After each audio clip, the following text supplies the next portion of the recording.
ગુજરાત કોંગ્રેસના પ્રભારી મુકુલ વાસનિકની અધ્યક્ષતાને શક્તિસિંહ ગોહિલની ઉપસ્થિતિમાં સાંસદ ગેનીબેન ઠાકોરનો સત્કાર સમારંભ પ્રગતિ મેદાન પાટણ ખાતે યોજાયો હતો।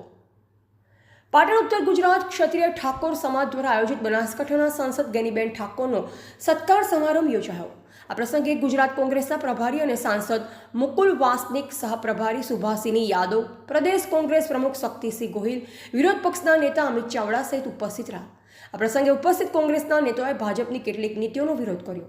રોહિણી પંચ આધારિત વસ્તી ગણતરી થાય અને વસ્તીના આધારે અનામત આપવા માટેની પાટણ ખાતેના ગેનીબેન સત્કાર સમારંભ વખતે કોંગ્રેસના આગેવાનોએ વાત કરી।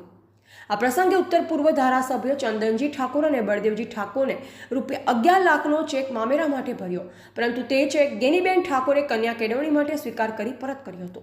આ પ્રસંગે પરમ પૂજ્ય દોલતરામ બાપુ નોરતા આશ્રમ, પરમ પૂજ્ય દાસ બાપુ સદારામ બાપા આશ્રમ ટોટાણા, પાટણના પૂર્વ સાંસદ જગદીશભાઈ ઠાકોર, સિદ્ધપુરના પૂર્વ ધારાસભ્ય ચંદનજી ઠાકોર, કલોલના પૂર્વ ધારાસભ્ય બળદેવજી ઠાકોર, બેચરાજીના પૂર્વ ધારાસભ્ય ભરતજી ઠાકોર, શ્રી આશાપુરા ક્ષત્રિય ઠાકોર વિકાસ ટ્રસ્ટના પ્રમુખ પૂનમજી ડાભી, કાંકરા તાલુકા ઠાકોર સમાજ કેળવણી મંડળના પ્રમુખ ભૂપતજી ઠાકોર, રામજીભાઈ ઠાકોર સહિત ઠાકોર સમાજના રાજકીય અને સામાજિક આગેવાનો મોટી સંખ્યામાં ઉપસ્થિત રહ્યા હતા અને ગેનીબેનનું ભવ્ય સ્વાગત કરવામાં આવ્યું હતું। અહેવાલ અમૃત ઠાકોર, ક્ષત્રિય જ્યોત ન્યૂઝ, કાંકરેજ।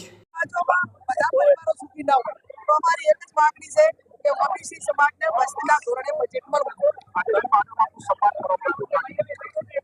અમે બે ત્રણ માંગણી કરી છે કે આ મૈત્રી કરાર જેવા કાયદા કે પરિવારોને વેરવિખેર કરીને ધર્મગુરુઓ ઉભા કરે છે, સંતાનો રખડી જતા હોય છે, તો આવા કાયદા અને ત્યાંના પોલીસ કાયદાની વ્યવસ્થા જાળવવામાં આવા અસામાજિક તત્વોને વધુ પડતું પ્રોત્સાહન આપવાને કારણે અસામાજિક તત્વોને કોઈ આમદારીઓ નહીં।